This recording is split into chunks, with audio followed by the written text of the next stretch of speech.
Personel kepolisian Resor Ogan Ilir bersama jajaran Polsek Indralaya melaksanakan pengamanan rangkaian ibadah peringatan kenaikan Isa Al-Masih tahun 2026 di Sekolah Alkitab Palembang, Desa Lorok, Kecamatan Indralaya Utara, Kabupaten Ogan Ilir.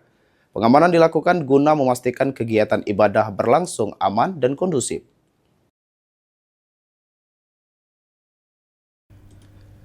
Pengamanan peringatan kenaikan Isa Al-Masih dilakukan personel kepolisian Resor Ogan Ilir dengan sistem pengamanan terbuka dan tertutup guna menjaga situasi keamanan dan ketertiban masyarakat selama pelaksanaan ibadah berlangsung.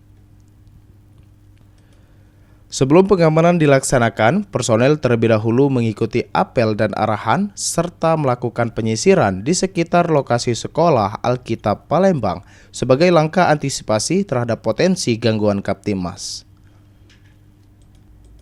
Ibadah peringatan kenaikan Isa Al-Masih yang digelar di Sekolah Alkitab Palembang, Kecamatan Indralaya Utara, dipimpin oleh Pendeta Max Atendean dengan mengusung tema Hidup Penuh Harapan Bersama Tuhan.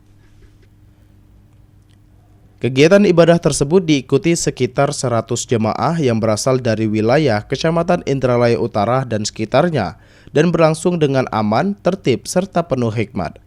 Ahmad Romawi, PAL TV.